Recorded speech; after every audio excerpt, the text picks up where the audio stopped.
Good evening, ladies and gentlemen. Time is it? 7:50. 15 minutes. 15 minutes, Dougie Fresh, you're on. 6 minutes. 6 minutes, no, 15 minutes. Trump is going to turn himself in. Handcuffs, mugshot, or whatever. In Entheos, again, warning, sometimes you need to let things simmer before reacting. Just take a little time off and wait. He is out of control right now on Truth Social. He's posted a lot of frog memes. Pepe the Frog, which is the Q frog, and the word frogs in capital letters. Tori makes mention of this. Entheos is going out of control right now with this meme or this word. And he also posted, I think it was earlier today, maybe it was last night or earlier today, Entheos, about Donald Trump Jr.'s, "You better grab yourself a conspiracy theorist friend because you're going to need one here shortly." That was the comment from Trump Jr. a couple days ago. Entheos is now reposting that on Truth Social. So if you're going to need, the average person is going to need a conspiracy theorist friend, that tells me the good old party might be about to be started here in the not so distant future. And not in a bad way, but again, optics is everything. They got him locked up. They took him away. He's going to be brought to safety no matter what happens. And again, the other guy, you just got to post bail, turn yourself in, post bail, you can leave, you know. So what's going to happen? But this is the first time I think, unless I forgot, I'd heard about this method of manipulating internet traffic, including vote machine traffic, if you will. And it's the frogs. Dominion's own frog destroys their claim. And it's got a nice picture of Pepe from ToriSays.com. That's her website. This was posted February 11th, 2021. This would have been right after Biden took office. Biden took office. And I read through this for the first time today, and I'm going, I don't think I caught this one. It might be possible that I wasn't following her in February of 21, but I think I was. I'm pretty sure I was, but I didn't catch this one. So Entheos is like, frogs, rabbit. She's out there, frogs. We got them with the frogs. What is frogs? I'm going to read you this article of hers because I think you'll see exactly how they were caught and how we do have it all, that data. Dominion has been crying on television, peddling the overused heartfelt, again, this is from, remember, February 21, peddling the overused heartfelt story about how the company started in a basement by Greek-Canadian Paulos, same tiny violin. Frogs, and again, all capital letters, just like Entheos posted it. And I'm saying Entheos recently, today posted it. Frogs, capital, and she's already got it from 2 years ago. Just FYI, I know that's what he's talking about. This. Frogs are potentially the downfall of any tech company's security, not just Dominion. Dominion's attorneys sent intimidating letters to various persons who filed affidavits exposing the company's deficiencies and warranted claims of malicious and intentional interference with the 2020 U.S. election. Sounds like witness intimidation, or at the very least, tampering with witnesses and evidence. Here's the truth. Dominion was created in John Paulos, P-O-U-L-O-S. I'm Greek. I'm saying I'm Greek, but Paulos basement in Toronto to help blind people vote on paper ballots. Its systems are certified under standards promulgated by the U.S. Election Assistance Commission, the EAC. This involves a rigorous review and testing process conducted by independent laboratories accredited by the EAC, and Dominion designed the voting systems to be auditable and include a paper ballot backup to verify results. Because of these safeguards, there is overwhelming direct evidence that conclusively disproves claims about Dominion manipulating vote counts, namely the millions of paper ballots that were audited and recounted by bipartisan election officials, confirming that Dominion accurately counted votes on paper ballots. What about they sent out 1 million ballots in this county, but 1.8 million ballots came back, and yeah, let's recount those. See, but no, that's not what we're talking about here. You're gonna love this. So that was their little, that was part of their intimidation letter. She says that I just read you. Factually, HAVA Act, H-A-V-A, HAVA Act 2002 has been violated because the EAC has not certified these machines, because the VSTLs were not certified. That's a topic for another matter. She's mentioned that a lot about she's proven. She said I've now got them cornered, and she just won a case in Texas recently. Tori, I think it had something to do with this thing she's saying, which is they didn't certify. They kept saying, yeah, they're certified, they're not. Show me the certification. They can't. The counties, the election offices, local, state, whatever, cannot show that these machines were in fact certified during the period of time of importance. Anyway, so this is where the technical terms come in, and surely most post-2000 coders, meaning post the year 2000 coders, don't realize that old cipher texts are the foundations of new ones, and they were created with some safeguards. In the case of Dominion, which poetically means the power or right of governing is being owned by a real-life and AI interpreter, in Sidney Powell's case, an affidavit, she's the one who's being arrested, she gave her mugshot. Sidney Powell's case, an affidavit reveals that Dominion systems have a cipher trapdoor. It's where code exists to translate plain text, which is info that you're transmitting to a receiver, like, for example, ballot votes to receiver for tallying, into encrypted code. So it's where code exists to translate plain text into encrypted code, and then encrypted code back into plain text. It's a FROG ciphertext, capital F-R-O-G. Ciphertext is basically encryption of plain text. Block ciphers are use logical operators or exclusive OR or XOR logic operators that are fixed sequences applied to plain text and a secret key to yield the ciphertext. So, I've actually played a little bit with some of what she's talking about as far as encryption, and I had this chat program that I didn't use for chatting purposes. I coded this remote control desktop program a few years ago, and it was mainly for Windows computers, and it would use the built-in Windows remote desktop, but you didn't have to be part of the local network like you normally do if you're trying to remote into someone's PC with remote desktop, or your own PC or whatever.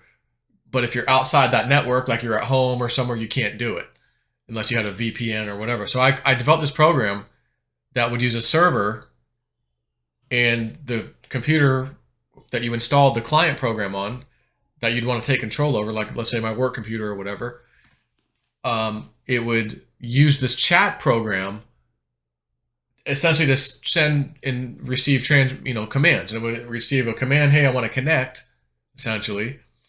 It was encrypted, first of all, and then it would make sure you had the right password over. Okay, yep, boom. Now it would do this third-party, kind of like a middleman connection, and then it could either keep the middleman server, so that computer that you're controlling is going to the server first, and then from the server it goes to, say, my house here, right where I'm at. So there's an extra hop in there, but it could also just say, you know what, now that you guys are connected, the server, I'm backing out. Now you two are directly connected. But sometimes one would drop. Maybe they had a firewall on one end, didn't like it. So if you left it connected with the server, since that client PC was always connected to the server, just waiting, listening for a connection, that seemed to work best when I was messing with this thing that I kind of developed. But I had to use a ciphertext so that if by chance someone's, was able to crack into the encrypted channel, essentially, or listen in on it. It's not necessarily a hack, but just listen in on that. They're just going to see garbled text. They're not going to be able to see the command text being sent back for, I want to connect. Okay, what's the password? Da, da, da. Like the little handshake that happens before the computer will let you connect to it, and that sort of thing. So what she's saying is that ciphertext, there's a key that my application had, say here at my house, when I want to connect and I send over the secret code to that client computer and it replies back to me, you know, it takes a key. You got to have the right key to decrypt what was sent to you. So there was an encryption of, again, plain text. I was just sending plain text, just for purposes of this conversation, the word connect. Connect. Let's just say that's what I use. It wasn't, but that's what it was. Let's just say that. So by the time it got deciphered over here, it just said connect. Okay, I know what that means. And then it would send a reply back. And then my computer had to know what that reply was, but it had to decrypt it first. So there was a set of keys. You got to have the right key to the code. Basically, it's just called a password or a hash phrase, kind of like your private key in crypto. If you don't have that private key, you ain't getting, any of the conversation. Okay, so I know a bit about this, but I didn't know this kind of thing she's talking about. Like, whoa. So block ciphers use logical operators that are fixed sequences applied to plain text and a secret key to yield ciphertext. Frog block ciphers are stealthy. They actually hide the actual fixed sequences or primitive operations, even when the cipher is known. Normally, the key is used as data, but a frog uses the secret key as data and also as a set of guidelines and instructions to create, combine, or alter the data. What? That means the secret key, the decipher key, is used as a program. Therefore, frog interprets the data as the key so instructs. For example, she says, your ballot goes into the machine. The trapdoor shuffles and cleanses according to Dominion to anonymize your votes and spits them out on the other side anonymized, anonymous, to supposedly match your original data, but without looking like the original data. So you are awarded privacy. You just have to trust them, since you aren't allowed to know their secret key. Is this why the EAC appointed companies and states aren't allowed to examine the quote-unquote proprietary code? They claim their software is proprietary because it's about encryption, when in fact there is a frog baked into it. Your ballot goes in as plain text. A secret key encrypts it. Again, it's just like my chat program. Secret key encrypts it, and then the same key decrypts it. And then it comes out as plain text once again. So in other words, I vote for Trump. Okay, we encrypt that, so anyone who sees it as it goes over here won't know what it says. It's all scrambled. Then it lands over here. Decrypt, activate. Okay, I voted for Trump. That's how it's supposed to work. But I think where she's about to go with this is there's instructions that can be sent with that. So when it's decrypted, I vote for Democrat. Wait a minute. You're never going to know? You're not going to have any clue? Because it's in the cipher, in the ancient one she's talking about, the original base foundation. It's built in, it's baked into the cake, is what she's saying with these ciphertexts. So your ballot goes in as plain text, a secret key encrypts it, and then the same key decrypts it, and then it comes out as plain text again, so they say. Frog ciphers use secret keys that are programs allowing to implement scripts and algorithms. Hence, the percentage of votes in the change in tally. Remember when it's like, Blink your eye. Whoa, flip. Whoa, what just happened? Remember that? Remember those on the screens, on the news? Flip. What? Whoa, what happened? Looks like a command got through. Incredibly, the creator of the block cipher attracted the Central Intelligence Agency, CIA, back in 1998. Because it was created to be able to defend itself from unknown and unpredictable cyber attacks, but also was a failsafe in case AI, artificial intelligence, AI was ever to get out of hand. In essence, it's the key to quantum computing. The block cipher has come a long way from the original pitch below. How do I know? I was there in 1999 when the creators pitched it to former top brass, namely, see if any of these names ring a bell, namely John Brennan, James Clapper, General Hayden, General Jones, John McCain, and up-and-coming tech giants. Up-and-coming, 1999, who could that be? Oh, Google. Who use FROGS, but unknowingly have the original frog machine instructions baked into them. Quote, Frog is very easy to implement. The reference C version has only about 150 lines of code, C meaning a programming language of C. C, C++, Visual Basic, C. Much of the code needed to implement Frog is used to generate the secret internal key. The internal cipher itself is a very short piece of code. It is possible to write an assembly routine of just 22 machine instructions that does full Frog encryptions and decryption. The implementation will run well on 8-bit processors because it uses only byte-level instructions. No bit-specific operations are used. Once the internal key has been computed, the algorithm is fairly fast. A version implemented using 8086 assembler, which is the old 8086 processor, I guess, whatever. Using 8086 assembler, achieves processing speeds over 2.2 megabytes per second when run on a 200 megahertz Pentium PC. So old equipment is capable. Back then, it was an algorithm with 8 cycles and a complicated for that time key schedule. Many worked hard as others have to amplify it, and most AES block ciphers, which that's a type of encryption, AES, draw on the false portrayal of what Frog was.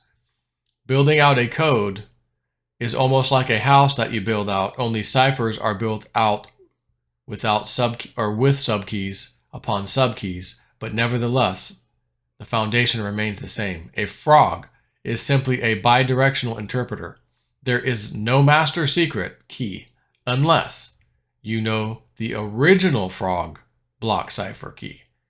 That means every frog block cipher used is compromised because the master key is baked into its structure, which was one of the unspoken and undetectable design flaws. The text in original architecture has seemed to have vanished from books, papers, and databases, but a handful of people knew the actual core cipher. Incredibly, Frog was depicted as a weak key class when it wasn't. Its original architecture was not being discussed, it was misrepresented. And another faux version of it was destroyed, so no one would look since the agency took interest. They wanted the original architecture buried.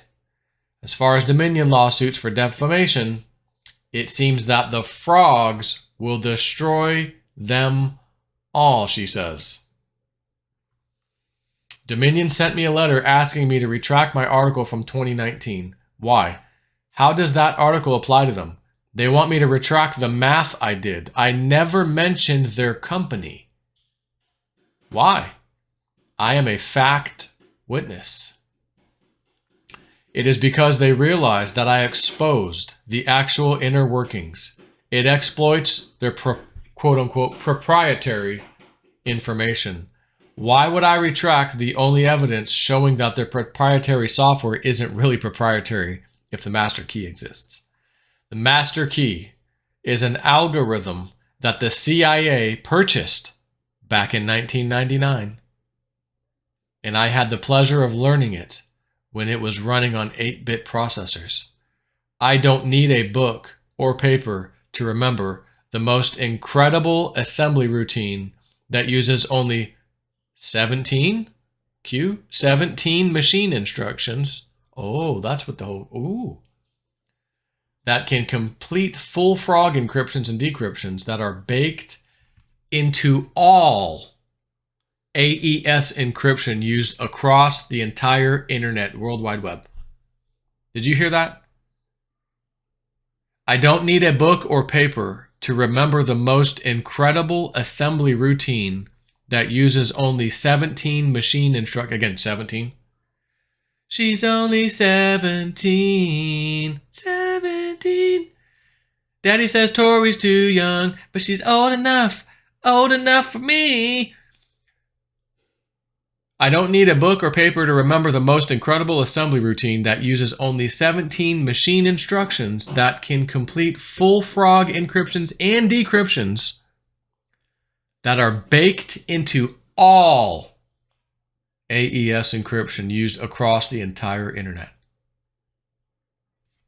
What? And then watch this. Does Wi-Fi use AES encryption? AES, the Advanced Encryption Standard, a widely supported encryption type for all wireless networks that contain any confidential data. AES and Wi-Fi leverages 802.1x or PSKs to generate per station keys for all devices. Now, how did I know to just go search for that real quick? Because I remember, oh, yeah, but there's WPA2 and WPA. Is it AES? It is. Bye-bye. Doesn't matter. Hackable, knowable, which means any Wi-Fi router, anything could be captured in the passwords to connect and all that stuff to the routers or the access points, which an access point is a Wi-Fi device. If you don't have a router built in, most today you go buy something, it's a router, it's a Wi-Fi router, it's an access point. The Wi-Fi part of it is the access point. But nonetheless, so all that data can be captured, unencrypted, all of it, from passwords to you name it. I mean, everything. Let's, how about what uses AES encryption? Is there a list of things?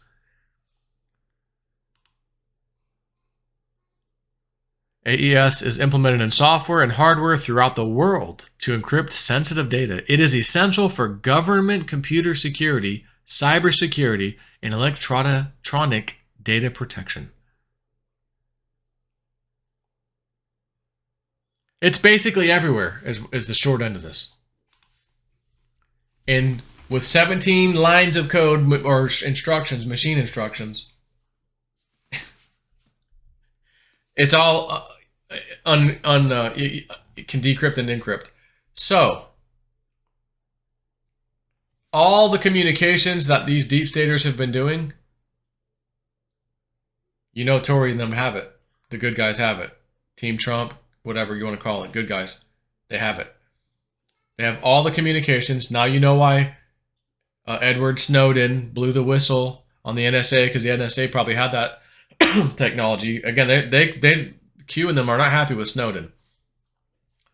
But we were all up in arms about what we found out the NSA was doing, collecting all of our effing data. Whoa. But it appears to be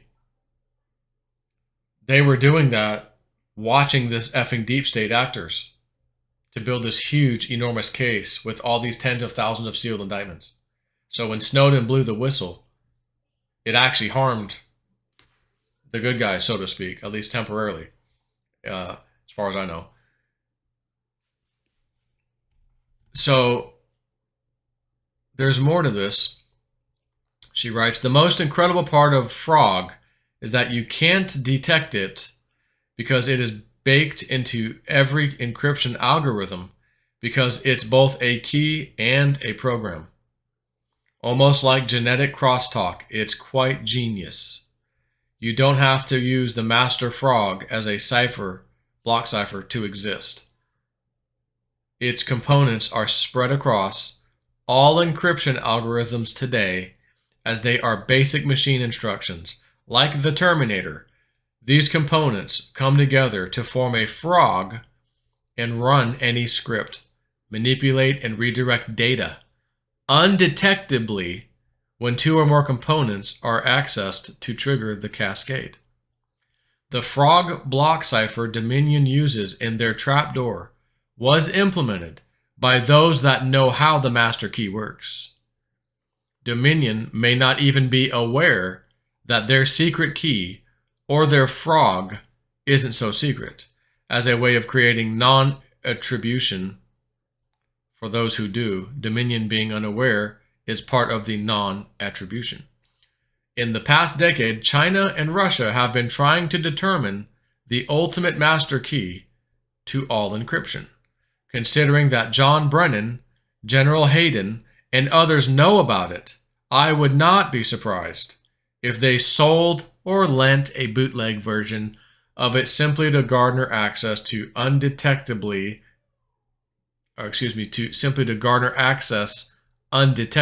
into such systems. This was something that was tested in Ukraine that caused the voting systems to stall and hang. Therefore, they stopped counting. If you follow back in the 2014 Ukraine elections, I believe that's what she's talking about. And that's when Bozo came into power over there. The actor-dancer.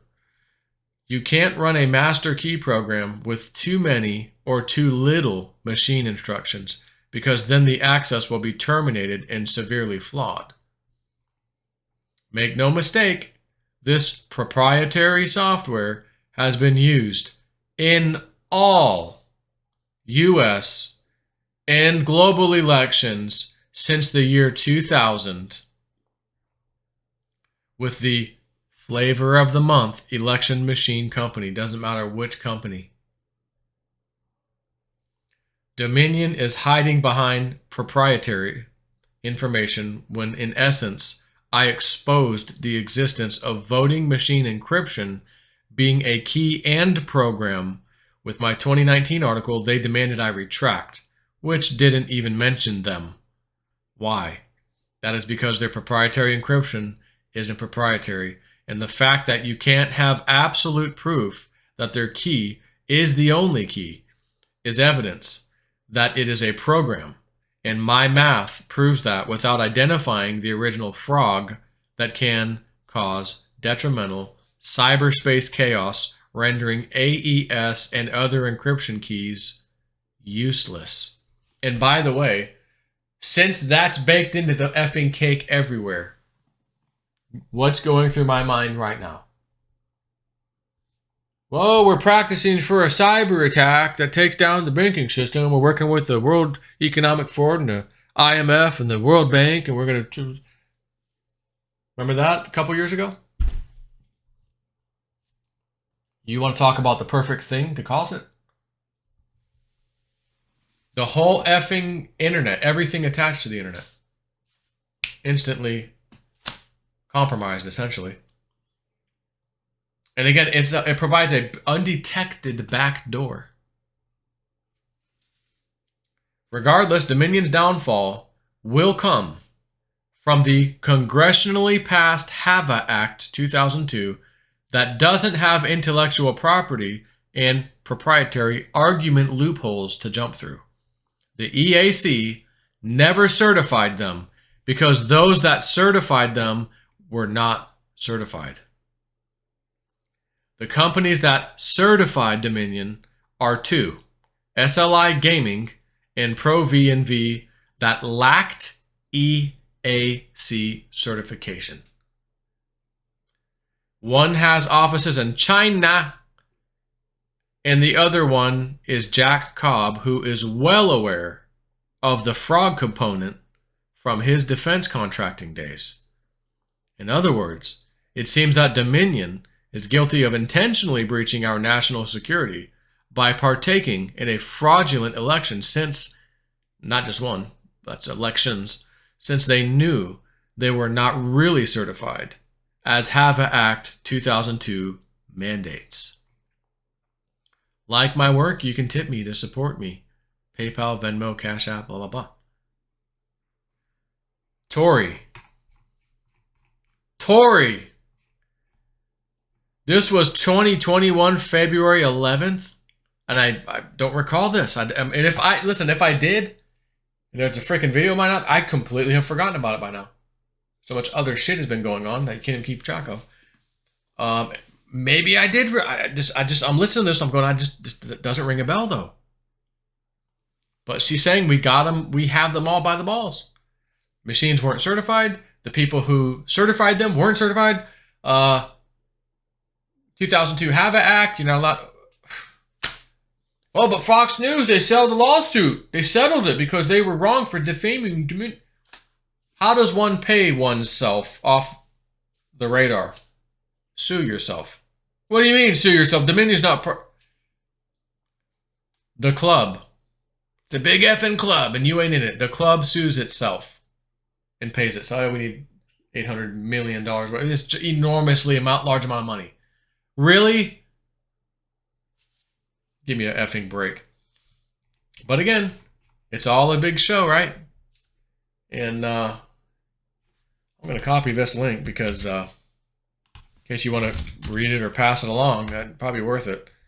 So on that note, I'm out. I got to catch up. It's now 7:47. I got to see what happened with Trump and we're yapping for too long.